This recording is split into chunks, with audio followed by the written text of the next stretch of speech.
বাবাজি, আল্লাহর একজন পয়গম্বর আল্লাহ পাকের নির্দেশে নিজের কর্ম করার জন্য নিজেই যাচ্ছিলেন বন্ধু। আরে বন্ধু, নিজে যখন নিজের কর্ম করার জন্য যাচ্ছেন বাদান, অনুরোধ করব কেউ কারো দিকে তাকাবেন না বাবা। নিজের নিয়ে নিজে চিন্তা করেন রে বন্ধু, নিজের হিসাব নিজে কষেন।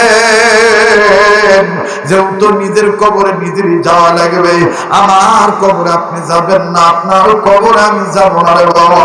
এই জন্যই বাজান এলমে মারফতের একটা ভাষা আছে। আল্লাহ ওয়ালাগণ বলেন, মান আরাফা নাফসাহু ফাকাদ আরাফা রাব্বাহু, যে নিজেরে চিনলো সে আমার আল্লাহরে চিনলো, আর যে নিজেরে চিনে নাই সে আমার আল্লাহরে চিনে নাই।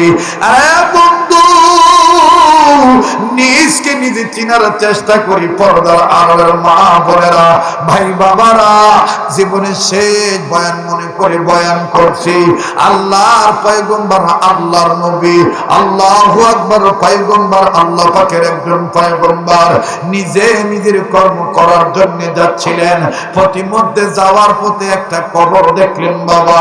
এই কবরটার ভিতর থেকে দাউ দাউ করে আগুন জ্বলে উঠতেছে। আগুনের লেলিহান শিখা কেমন জানি দাউ দাউ দাউ দাউ করে উপরে উঠতেছে। পয়গম্বর বুঝতে পারলেন কবরটার ভিতরে সাংঘাতিক আযাব হইতেছে। পয়গম্বর কাউকে কিচ্ছু বললেন না।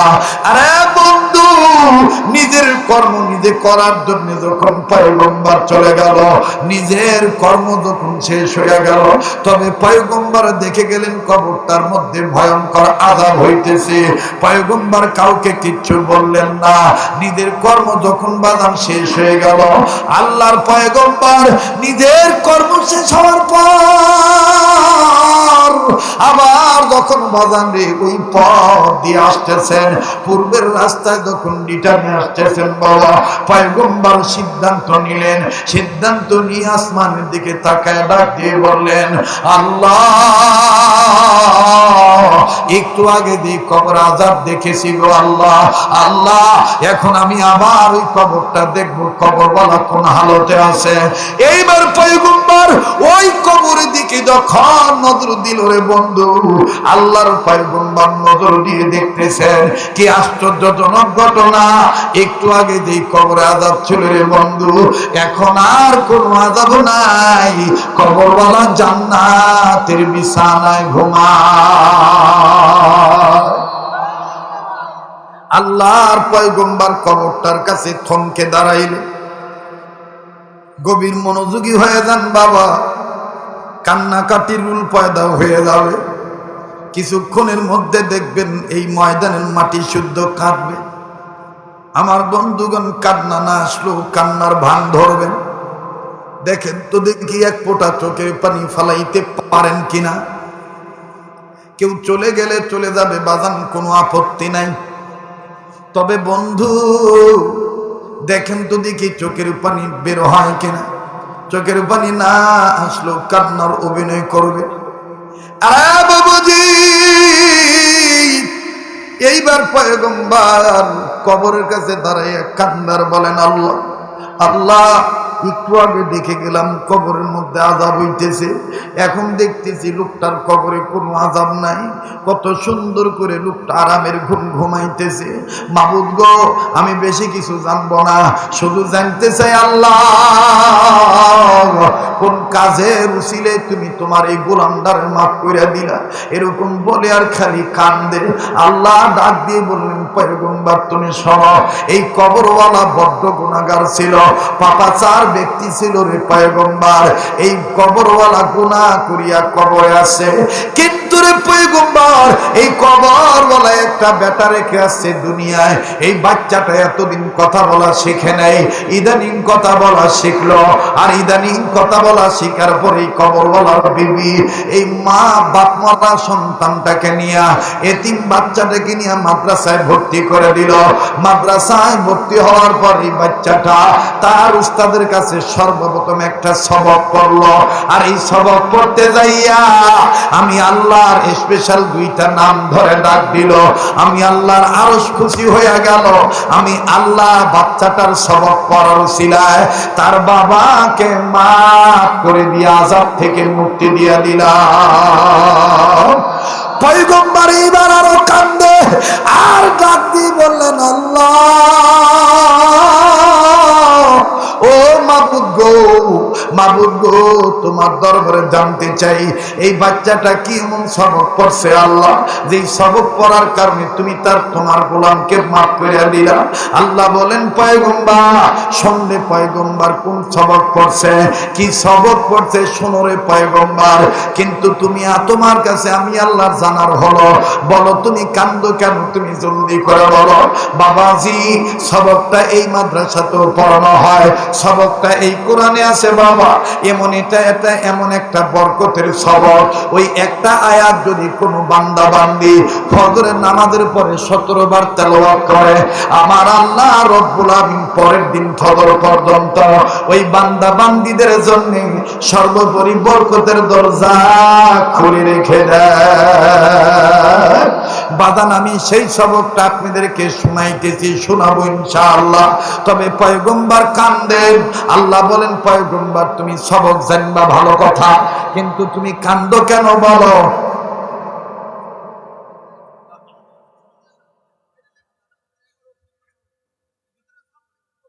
যে একটু ভিতরে সাউন্ডটা কমায় দেন,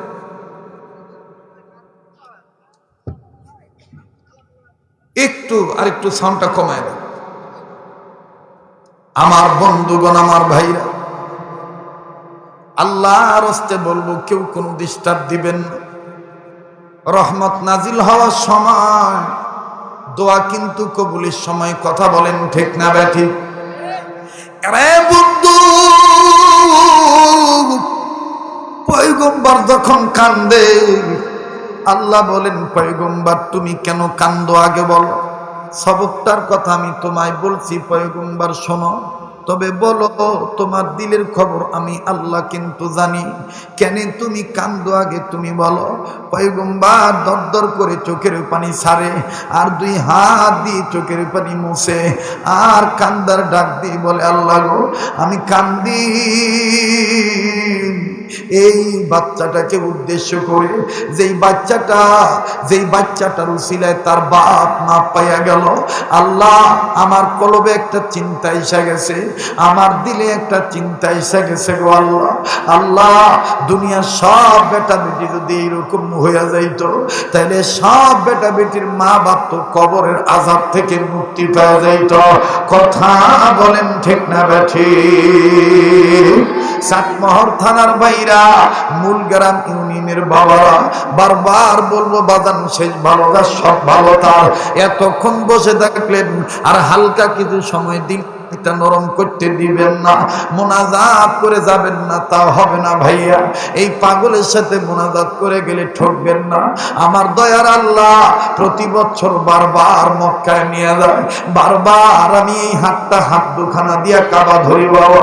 যেই হাত আল্লাহ ওলাদের হাতের সাথে লাগানো, যেই হাতটা আল্লাহ ওলাদের হাতের সাথে লাগানো, লাগতে লাগতে নবী পর্যন্ত লাগানো, এই হাত তুলে আপনাদেরকে নিয়ে দোয়া করব।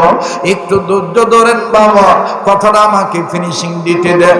পয়গম্বর কান্দার ডাক দিয়ে বলে, আল্লাহ, দুনিয়া সব বেটা বেটি যদি এরকম দিনদার হয়ে যাইত, তাইলে সব বেটা বেটির বাপ মাই তো কবর আযাব থেকে মুক্তি পেয়ে যেত। এ বাবুজি, একটু চিন্তা করে দেখেন তো দেখি, আমি আপনি কেমন বেটা বেটি হইলাম। আমার আপনার কারণে মা বাপ কবরে তাদের আসে গো, মা বাপ শান্তিতে না অশান্তিতে জানা নাই। বাইরে জানি নাই ময়দানে কার বাপ আছে কার মা নাই, কার মা আছে কার বাবা নাই। আবার এমন ব্যক্তি আছেন মা আছে বাবা নাই, বাবা আছে মা নাই। এমনও ভাই বন্ধু আছেন মাও নাই, সোনার বাপ জানো নাই। বাবাজি, কার মা বাপ জানো কবর থেকে কান্দার বলে, বেটারে বেটি রে, মাহফিলে গেলি আমাকে জন্য একটু দোয়া করলি না?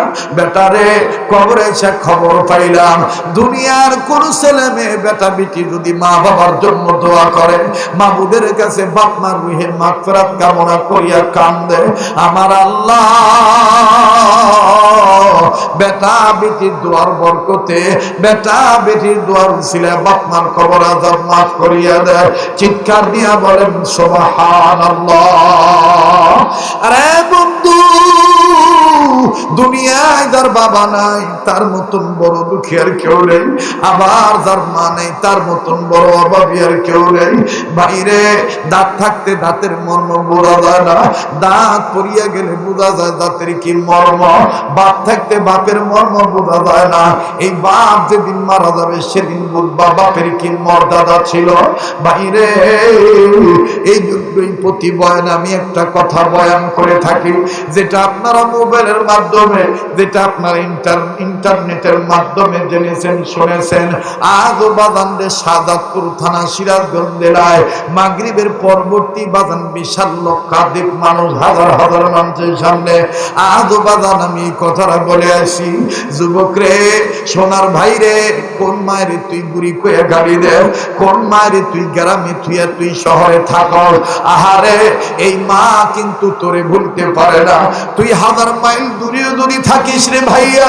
এই জন্যই তো কবি বলেন, বনে থাকে বনবাদুরি, বাচ্চা জ্বলে তার বুকে, তবুও মায়ে বাচ্চা ভোলে না, পড়লে হাজার দুঃখে। বিদেশেতে যদি কারো সন্তান মারা যায়, পশু পক্ষী না জানিতে জানে তাহার মা। কথা বলেন ঠিক না বেঠি? ভাই গো, দেখেন তো দেখি মায়ের জন্য দিনটা নরম হয় কিনা। আমি একটু শুধু টাচ দিব রে ভাইয়া। চাটমোহরের অনেক ছেলেদের সাথে বিদেশে দেখলে গেলে দেখা হয়, প্রবাসী ভাইরা বিদেশ গেলে তোমাদের সাথে অনেকের সাথে দেখা হয়।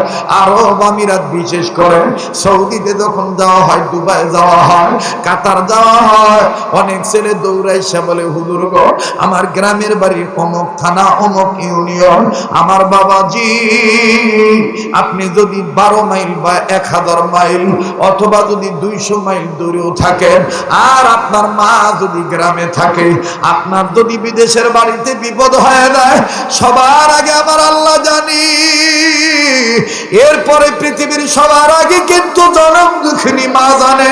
কথা কোন ঠিক না বা ঠিক? মুসলমান ভাইরা আমার, সবার আগে কিন্তু মা জানে। বাবাজি কেউ কোনো দিকে নজর নাই রে বাবা। একটা প্রবাসীর কথা বলে দিয়ে যায়, আমার বন্ধুগণ কোনো দিকে কোনো খেয়াল নাই। আহারে সোনার চান বন্ধ করে দেখেন দিনটা নরম হয় কিনা। বাস্তব একটা ঘটনা আমি আপনাদের সামনে বলি, আমি নিজে প্রত্যক্ষদর্শী, আমারই প্রতিবেশী এলাকা প্রবাসীর মায়ের কথা। আহারে ভাই, যুবকরা তোরা তো জানিস মায়ের দোয়ার বরকতে আজকের এই চেয়ারে বসেছি। তোরাও যারা মায়ের কাঙ্গাল, অনেকের মা হাসপাতালে বেডে শুয়ে আছে, অনেকের মা বিছানায় রোগী হয়ে পড়িয়া রয়েছে। ভাই আল্লাহর কসম করে বলি, এই মা যদি মরিয়া যায়, আর এরকম আদরের কাউকে পাবি না, যে তোর ইস করলেই কলিজায় দুঃখ পায়, এরকম দরদি আর কাউকে পাবি না বাবা। আরে বন্ধু আমার বাইরে বাস্তব একটা কথা বলে দিয়ে যাই বাবা। সিঙ্গাপুর প্রবাসী, নাম হলো ছেলেটার মাসুদ। মাসুদ ভাইয়া এক ছেলে এক মেয়ে, বাপ মা সম্পদ বিক্রি করে প্রবাসী জীবনে পাঠাইলো, সিঙ্গাপুর চলে গেল যাতে সংসারাদি আয় উন্নতি বেড়ে যায়। কিন্তু সিঙ্গাপুর চলে গেল ঠিকই, 2 মাস 2.5 মাস হয়ে গেল। এই 2-2.5 মাস চলাকালীন অবস্থায় 1 মাস 25 দিন বাড়ির সবার সাথে যোগাযোগ ঠিক ছিল, মার সাথেও কথা বলতো, বাবার সাথেও কথা বলতো। কিন্তু হঠাৎ করে বাদানরে 20 দিন ধরে মায়ের সাথে কোনো যোগাযোগ নাই। মা একবার বউর কাছে যায়, আর একবার নাতি নাতিনের কাছে যায়, আবার গ্রামের মানুষের সাথে দেখা হইলে বলে, আমার সোনার চানের জন্য দোয়া কইরো, আজকে কয়েকদিন যাবত আমার সাথে কোনো কথা হয় না। আমার ভাইরা, আমার বন্ধুরে, একদিন মাসুদ ভাইয়ের আম্মু হঠাৎ করে আমার বন্ধুগণ সকালবেলা মাসুদ ভাইয়ের ছেলেটাকে ডাক দিয়ে বলে, দাদু ভাই তোমার আব্বু কি ফোন দেয় না? বলে, হ্যাঁ দাদু ভাই, আব্বু তো রীতিমতো ঠিকই রাত্রে ফোন দেয়। বলে, আমার সাথে কেন কথা বলে না? বলে, দাদু ভাই আমি আর আম্মু বলি দাদুর সাথে কথা বলো, আব্বু কেমন জানি গম্ভীর হয়ে থাকে। আব্বু খালি বলে, না না 90 দিন পর কথা বলবো, এখন আমার সমস্যা আছে, এই 90টা দিন আমি ব্যস্ত আছি। আমি আর আমার মা বুঝি ফেলি আমার আব্বার ব্যস্ততা, কিন্তু দাদু ভাই হয়তো বা ব্যস্ততার কারণে আব্বা কথা বলে না। মা জননী ডাক দিয়ে বলে, দাদু ভাই আমার বেটা যত ব্যস্ত থাকুক না কেন, কালকে ফোন দিলে ফোনটা আমার কাছে নিয়ে আসবা, আমি কথা বলবো। জানো না দাদু ভাই, তোমার আব্বু মাসুদকে নিয়ে আমি একটা খারাপ স্বপ্ন দেখছি। আজকে 20 দিন হয়ে গেল আমি ঠিক মতন খাইতে পারি না, আমি ঠিক মতন ঘুমাইতে পারি না। আমি শুধু একটু খালি জিজ্ঞাসা করবো, বেটা রে তুই কেমন আছিস রে বেটা, আমি খালি জানবো বেটা আমার ভালো না খারাপ। ও দাদু ভাই, কালকে যদি তোমার আব্বু ফোন দেয়, তোমার আব্বুর ফোনটা আমার কাছে নিয়ে আসবা। দাদু ভাই ঠিক আছে নিয়ে আসবো। বাদাম লম্বা কথা সংক্ষেপ করে দিলাম বাবা। এইবার পরের দিন মাসুদ ভাই যখন ফোন দিল, মাসুদ ভাইয়ের ছেলেটা হন হন করে দাদু ভাইয়ের কাছে ছুটে চললো। মোবাইলটা রিসিভ করিয়া দাদু ভাইকে ডাক দিয়ে বলে, দাদু ভাই এই নাও আব্বু ফোন দিয়েছে। যখনই মা জননী এইবার বেটার ফোনের কথা শুনলো গো, আমার বাইরে মাসুদ ভাইয়ের আম্মা শোয়া ছিল খাটের উপরে, ধাম করে যখন সুন্দর করে বসে বললে, বসিয়া মোবাইলটা কানে নিয়ে মা জননী আগে কতক্ষণ কান্দে, কান্দার ডাক দিয়ে বলে, বেটা রে আজকে 20 দিন হয়ে গেল তুই আমার সাথে কথা বলিস না, অথচ জানলাম তুই নাকি তোর ছেলে মেয়ের সাথে ঠিকই কথা কর, বউর সাথে কথা কর। মাসুদ কান্দার বলে, মা গো তুমি জানো আমার বেটি আমার কি মহাব্বত করে, তুমি জানো আমার বেটা আমার সাথে কথা না বললে ঠিক মতন খাইতে চায় না, এই জন্য কলিজা মানাইতে পারি না, এই জন্য ওদের সাথে কথা বলে আমি আমার কর্মটা ঠিক রাখি। মাসুদ ভাইয়ের আম্মু কান্দার বলে, বেটা রে তোর বেটা বেটির জন্য তোর কলিজায় লাগে, আমার জন্য তোর জন্য তো আমার কলিজা এরকম পুরাই রে বেটা। যাকে বেটা খালি এতটুকু বল, বেটা তুই কেমন আছিস?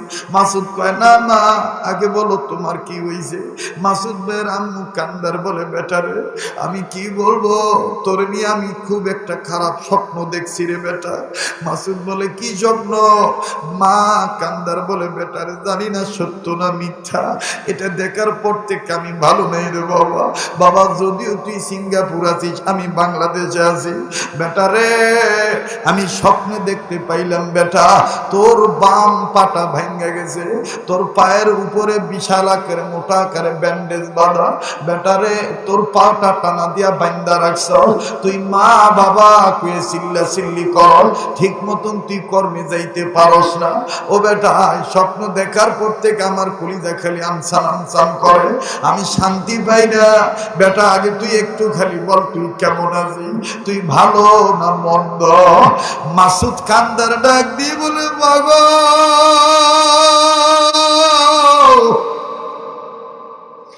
আসলে তো আমি পঙ্গু হয়ে পড়ে আছি রে মা। ও মা সিঙ্গাপুর প্রবাসী জীবন আমার নতুন নেওয়া, কনস্ট্রাকশনের কাজ আমি তেমন বুঝি না, যদিও বিল্ডিংটা ছোট, নিচতলা থেকে দোতলায় যাব ওজনদার বস্তু মাথায় নিছি, উঠবো রে মা, হঠাৎ করে সিঁড়ির মধ্যে আমি পা পিছলে পড়ে গেছি, পাটা পিছলে পড়ে যাওয়ার কারণে আমার বাম পায়ের হাড্ডিটা ভেঙে গেছে, হাঁটুর হাড্ডি ভেঙে গেছে। মা গো মোটা আকারে ব্যান্ডেজ বাঁধা, আমার পাটা টানা দিয়া বান্ধা, ডাক্তার বলছে 90 দিন সময় লাগবে হাড্ডি জোড়া রাখতে। এই জন্য মা আমি ছেলেরে মেয়েরে বুঝতে দেই নাই, বউরে বুঝতে দেই নাই, আমি কাউরে বুঝতে দেই নাই। মা তোর সাথে কথা বললি তো তুই খালি আমার জিজ্ঞাসা কর আমি ভালো না খারাপ আছি, খাইছি কি খাই নাই, কি করতেছি গো। মা গো তুই তো খালি এই কথাগুলি জিজ্ঞাসা কর। মা আমি কেমনে মিথ্যা কথা বলি, এই জন্য তোর চোখ মন ফাঁকি দিয়ে আমি এড়ায় চলছি।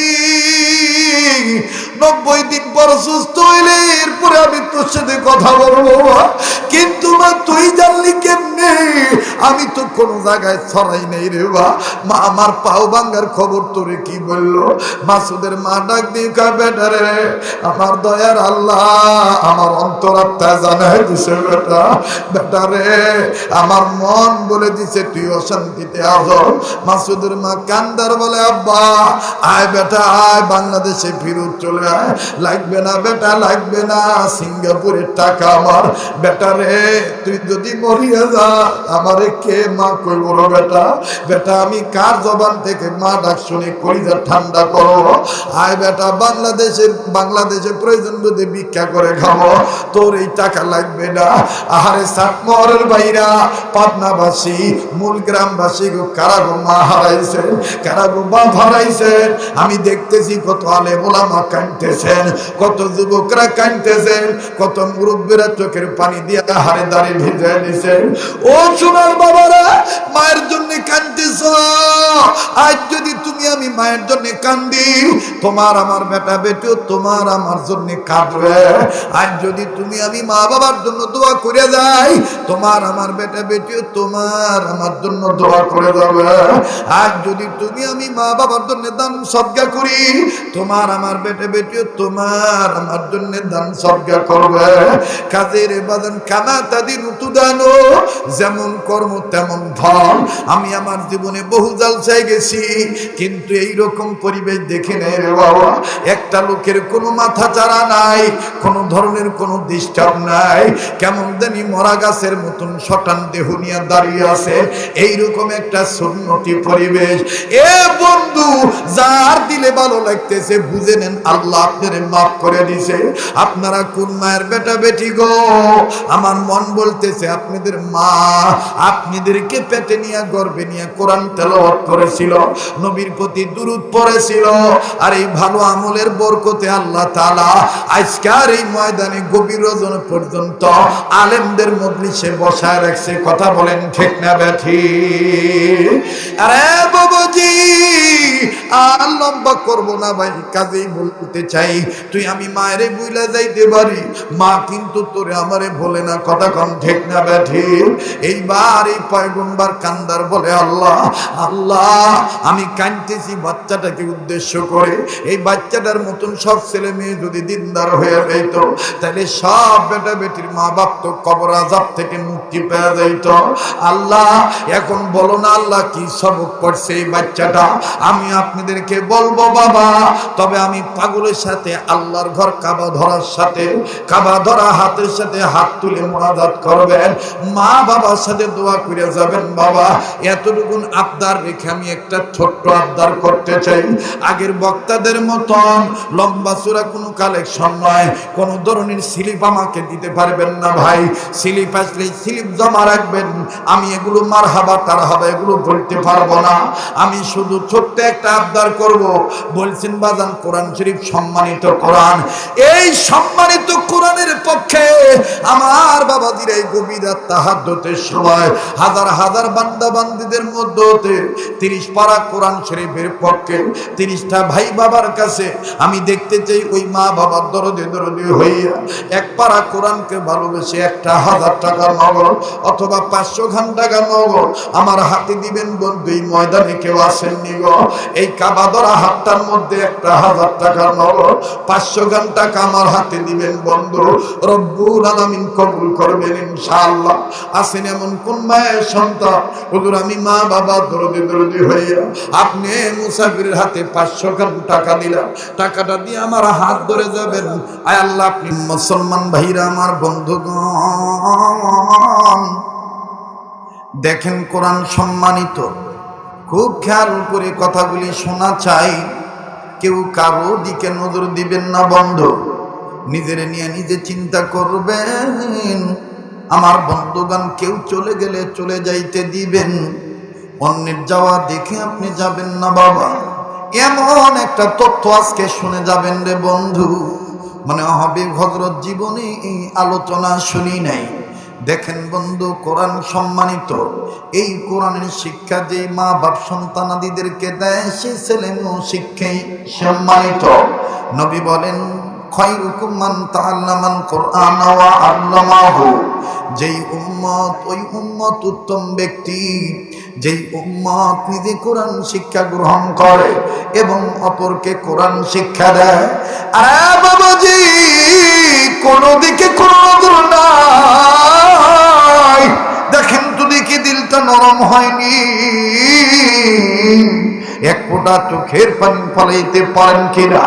এ বন্ধু, কোরআন সম্মানিত কিতাব।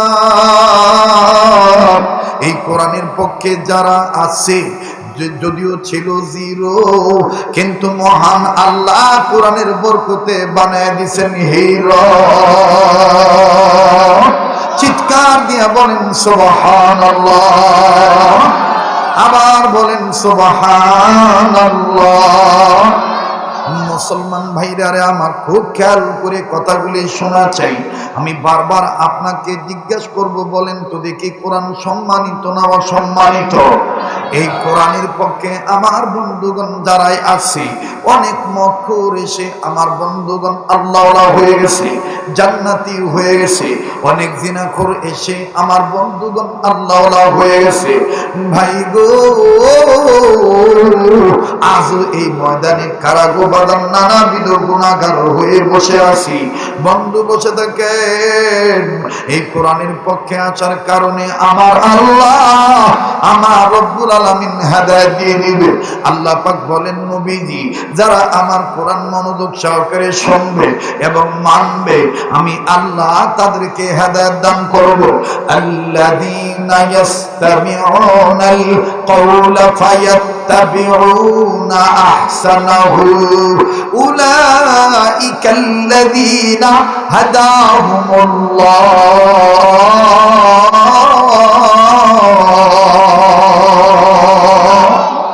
আবার জোরে কোন আল্লাহু আকবার, আরেকবার জোরে কোন আল্লাহু আকবার।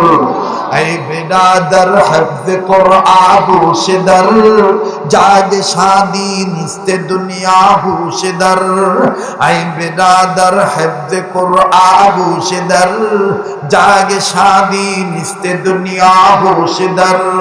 খানদানে কুরআন ওয়াদ জিক্রে লিসান, হর কে রাই নিস্তে হাস্তা আজমুহ নিসা।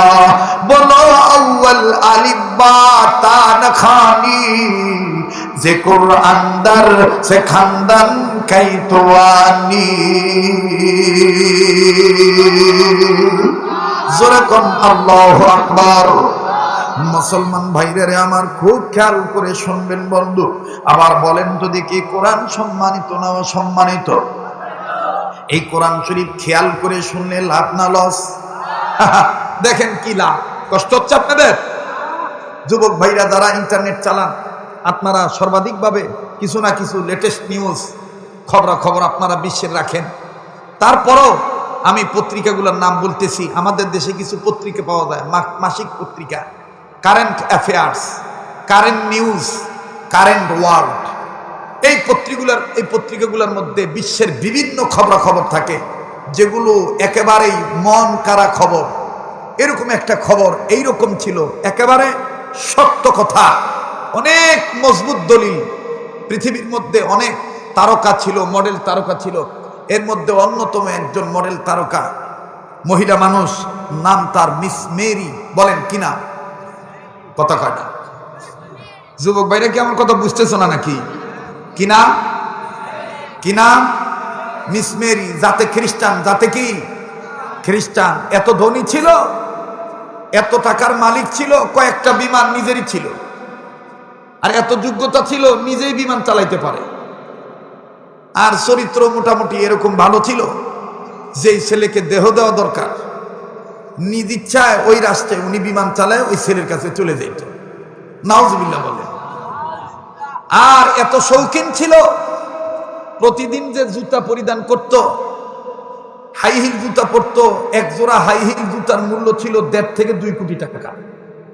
এরকম হাফ ডজন জুতা তার ছিল। একটু মনোযোগ সহকারে কথাগুলি শোনেন। আর এই মহিলা, এই চিত্র মডেল তারকা মিস মেরি নিজেই শিল্পী ছিল, গান লিখতে পারতো, গান গাইতো, গীতিকার সুরকার। এবং প্রতিদিন প্রতি নাইটে রাত্র 9টা 10টা বেজে গেলে বন্ধু বান্ধবীদেরকে নিয়ে আড্ডা দিত, মদের আড্ডা জমাইতো। প্রতিদিন যে মদ খাইতো, পৃথিবীর দামি কোম্পানির মদ, কম দামি মদ খাইতো না। কোম্পানির নাম ছিল স্যামসাং কোম্পানি। আর 1 লিটার মদের মূল্য ছিল 1.5 থেকে 2 লাখ টাকা। এরকম 3 লিটার 4 লিটার মদ লাগতো বন্ধু বান্ধবীদেরকে সহ। একদিন এই ভদ্র মহিলা, শুনতেছেন কি আপনারা, একদিন এই আল্লাহর বান্দি খ্রিস্টান মহিলা বন্ধুদেরকে নিয়ে মদ খাবে। তো হঠাৎ করে এক বান্ধবী বন্ধু ডাক দিয়ে বলতেছে, মেরি, প্রতিদিন মদ খাইতে যে বস্তুগুলো ব্যবহার হয় আজকে দেখতেছি কেমন জানি শর্ট, এটা নাই। মিস মেরি বলতেছেন, just minute please wait and see, একটু ধৈর্য ধরো, আমাকে কয়েকটা মিনিট সময় দাও, আমি নিচে যাব আর আসবো। আমার বিল্ডিং এর নিচেই কনফেকশনারির দোকান আছে, মুদির দোকান আছে, ওখানে গেলেই এই বস্তুটা পাওয়া যাবে, বেশি তো দাম না। বোঝার জন্য বলতেছি, 1 কোটি টাকা দিয়ে গাড়ি ক্রয় করেছেন, জাপান থেকে আনিয়েছেন, কিন্তু এই 1 কোটি টাকা দামের গাড়ি অনেক সময় অচল হয়ে থাকে মাত্র 10 টাকা দামের একটা নাটের কারণে। কথা কয় না? কয় টাকা দামের নাটের কারণে? এই 10 টাকা দামের নাট এই চাটমোহর মূলগ্রাম ইউনিয়নের টিনের ছাপরা ঘরের মুদির দোকানেও পাওয়া যায়, কিন্তু ওই জাপানি বডি কিন্তু পাওয়া যায় না। কথা কয় না? তো মিস মেরি বলতেছে, যদিও দামি কোম্পানির মদ, এই মদ খাইতে যে বস্তুটা লাগবে এটা মুদির দোকানেও পাওয়া যায়, দাঁড়াও আমি আসতেছি। মিস মেরি ম্যাডাম লিফট দিয়ে নামছে নিচে। লিফট দিয়ে যখন নিচে নামছে, নামার পরে দোকানে যাইতেছে, তো দোকানদার আবার হলো জাতে মুসলমান। দোকানদার জাতে কি? কথা কয় না? জাতে মুসলমান। দোকানদারের অভ্যাস হইল প্রতি নাইট এশার নামাজের পরে দোকানের শাটার খুলেই কোরআন তেলাওয়াতের ক্যাসেট বাজায়। সুবহানাল্লাহ বলে। কিসের ক্যাসেট বাজায়? কোরআন তেলাওয়াত। তাও আবার এমন কারি সাহেবের তেলাওয়াত, বিশ্বের মধ্যে শ্রেষ্ঠ কারি, মিশরের সন্তান কারি আব্দুল সামাদ, আব্দুল বাসেত রহমাতুল্লাহি আলাইহি, সামাদের পুত্র আমার ভাইরা কারি আব্দুল বাসেত সাহেবের কণ্ঠের তেলাওয়াত। তো মিস মেরি ম্যাডাম, এই এখানে কথা বলে কে? এই ছেলে, এই মোবাইলটা নামাতো।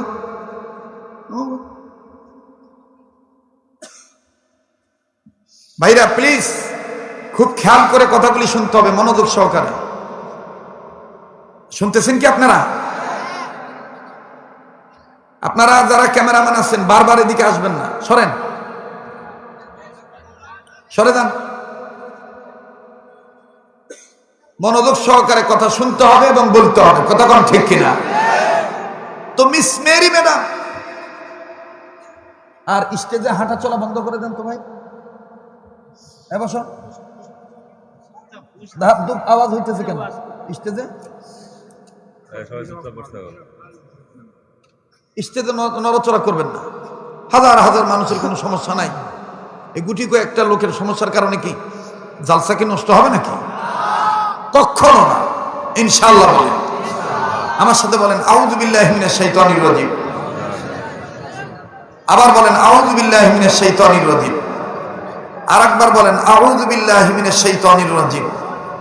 এবার আওয়াজ দিয়ে বলেন আস্তাগফিরুল্লাহ, আস্তাগফিরুল্লাহ, আস্তাগফিরুল্লাহ, ইন্নাল্লাহা গফুরুর রহিম। এবার আমার সাথে উচ্চ আওয়াজে বলেন আল্লাহু আকবার। তো মিস মেরি ম্যাডাম, এই একের বোতল চেঙ্গা দিয়ে কিন্তু মাথা ফাটায় দেব না। যদি মিডিয়ার সেলের আর একটা লোক যদি এখানে দাঁড়ায়, মাইক কিন্তু চেঙ্গা দেব না। ওই ভাবিছি যে ঢাকা থেকে আইছি, তোদের মনে আমি চিনি না নাকি? কথা ঠিক আছে না ভাই? কোনো ডিস্টার্ব চলবে না, মনোযোগ ঠিক থাকতে হবে, ঠিক কিনা বলেন? এদেরকে ভালো মনে করতেছে, মানে দুনিয়ার যাইরা এরা। ওই যে সুদ খালি খাইলে গুনাহ হয়, এরাও অনেক আলেমের বিরুদ্ধে তথ্য না জেনে মিথ্যা প্রচার করে। কথা কয় না? ডিভোর্স বারণের জন্য তারা মানুষের ব্যক্তিত্বের উপর আঘাত করে। আর এদের মধ্যে কিছু লোক চিন্তা করে যে আমরা মিডিয়ার লোকেরা যদি পচায় দিই তো শেষ, তোর জন্মের আগের বক্তা আমরা মিডিয়াকে জন্ম দিছি। কথা কয় না? যে মিডিয়া খেপে গেলে ও আজ হবি না নে, কেউ দাওয়াত দিবি না নে, ও চিন্তা আমরা করি না। যখন এই দেশে এই দেশে তখন মানুষ টিভি কান্দে করে নিয়ে যাইত, কান্দে করে মানে মার্কেট থেকে কিনে নিয়ে ঘরে যাইত। ওই সিডির বাক্স সিডি ছিল না, যখন কান্দে করে নিয়ে যেত ভিসিআর, তখন আমাদের ওয়াজ চলছে। কথা কয় না? আরে এখনো মনে করছে যে এই 5-7 হাজার টাকা দামের ক্যামেরা নিয়ে আইছি, হুজুর যদি আঙ্গুর পক্ষে না কয় তা দেবার না মাইকে ওয়াজ করবে নি কনে। তোর ক্যামেরা নিয়ে তুই থাক, তবে বিশ্বাস কর দুনিয়ায় যদি তোদের বিচার না হয়, যে সমস্ত আলেমরা তোদের কারণে নির্যাতিত অপমানিত, আল্লাহর আদালতে প্রত্যেকটা আলেমের ব্যাপারে তোদেরকে জিজ্ঞাসা করা হবে।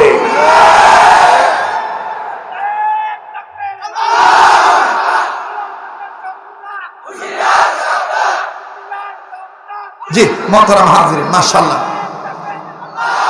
কষ্ট হইতেছে।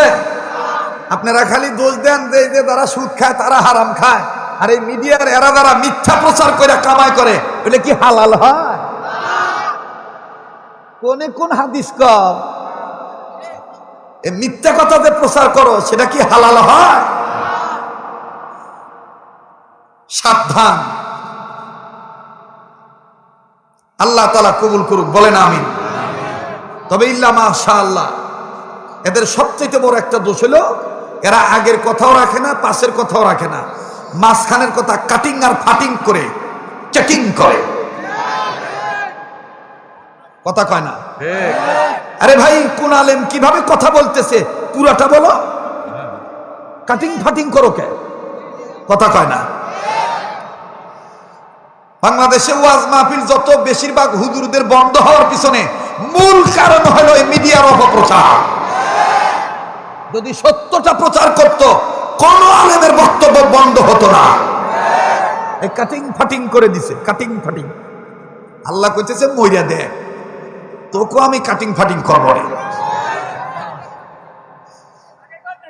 হ্যাঁ কি ডাক আছে আগে কই না, আপনি কোনতে না আইছেন?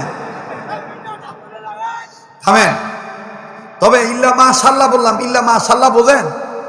ইল্লা মাশাআল্লাহ আলেমরা বুঝে ফেলছে এখনো ভালো মিডিয়া আছে বিদায় ইসলাম টিকে আছে। সবাইকে খারাপ বলছি না, তবে এই মিডিয়ার কর্মকর্তাদেরকে বলবো, তোমরা কারো ব্যাপারে কলম ধরার আগে, কারো ব্যাপারে কথা প্রচার করার আগে একটু সত্যটা যাচাই করে প্রচার করবা। এতে আল্লাহ খুশি থাকবে, তোমার ব্যাপারটাও হালাল থাকবে। আল্লাহ তাআলা আমাদের সবাইকে বিশ্ব মানবতার ইজ্জতের প্রতি নজর রাখার তৌফিক দান করেন, খেয়াল রাখার তৌফিক দান করেন। কি ভাই দোয়াটা খারাপ করলাম? সব মানবতার ইজ্জতের প্রতি খেয়াল রাখার দায়িত্ব আমাদের নৈতিক দায়িত্ব। আল্লাহ আমাদের সবাইকে শয়তানি ওয়াসওয়াসা থেকে হেফাজত করুন। আবার বলেন আমিন।